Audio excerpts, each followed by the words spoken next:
Hi, this is Monch Lopez of review.com.ph. That's revu.com.ph. And in this year's Samsung Galaxy Unpacked event, Samsung unveiled two new devices, the Samsung Galaxy S8 and the Samsung Galaxy S8 Plus. What we have right here is the Samsung Galaxy S8, which has a 5.8-inch display, which is taller than what you'll see on most devices because of its 18.5:9 screen ratio. What is most impressive, however, is that Samsung managed to fit such a big display into a very compact device. The resulting phone is smaller than the iPhone 7 Plus, which is kind of a big deal considering the iPhone 7 Plus carries a 5.5-inch display compared to the S8's 5.8-inch display, which is not only taller and bigger, but also sharper than what Apple offers. And that is the genius of the Samsung Galaxy S8, because not only did the company come up with a 5.8-inch phone, it also came out with a phone that is smaller than the iPhone 7 Plus and also the Galaxy Note 7 while having a bigger screen. And as you're probably aware of, the more screen, the more space you can type on for your emails, the more space when you're watching movies, when you're playing video games, and the more tweets and social media posts you can fit in the screen at any given moment.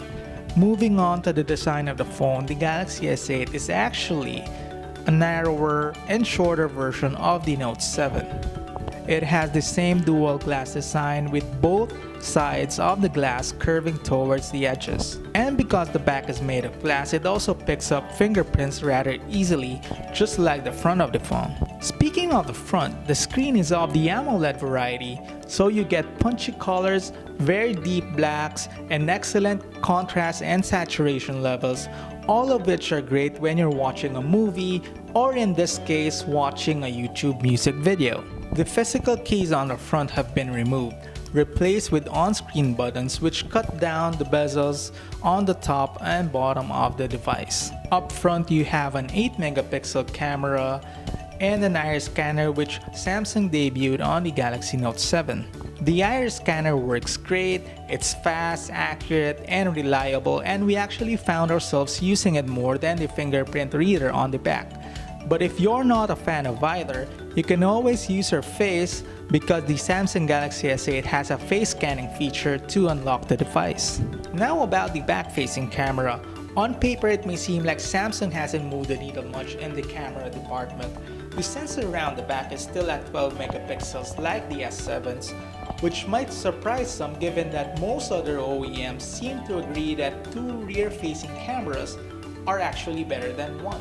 The good news is the S8 retains the same dual pixel technology found in the S7, which means accurate and fast focusing and good images in low light. And while it's no selfie expert, the 8-megapixel camera on the front actually gets the job done, and it even has its own set of cool stickers and filters to make your shots look that much more interesting. Anyway, here are some front and rear camera samples we've taken with the Samsung Galaxy S8.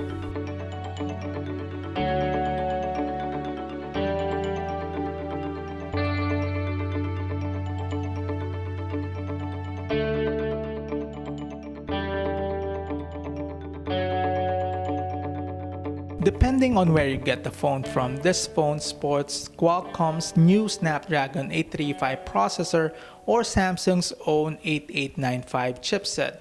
Regardless, that chipset is paired with 4 gigs of RAM and 64 gigs of internal and expandable storage, which is double than what you get from last year's model. Neither the choice of processor or memory configuration should be an issue though. The 10nm process for the Exynos chipset promises greater efficiency, not to mention 4 gigs of RAM is plenty enough for multitasking. Suffice to say, our unit had no trouble with whatever task we attempted with it. This phone is stupidly fast, faster than any Android phone we've tested, and it shows in the benchmark results. Our unit notched 165,365 points in Antutu benchmark, 6,162 points in our Geekbench multi-core testing. Battery is at 3,000 mAh on the S8 and it supports fast charging.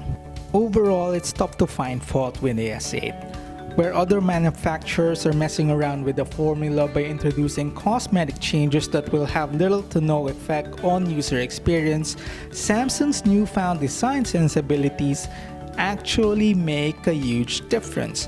That the S8 managed to pack a 5.8-inch screen, not to mention a lot of technology, into a mid-sized phone that's smaller than the Note 7, smaller than the iPhone 7 Plus, still blows us away.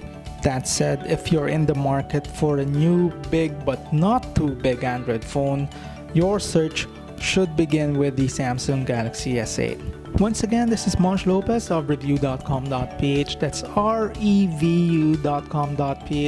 Make it a habit to visit that website daily, and I'll see you soon on the next video. Thanks for watching, guys.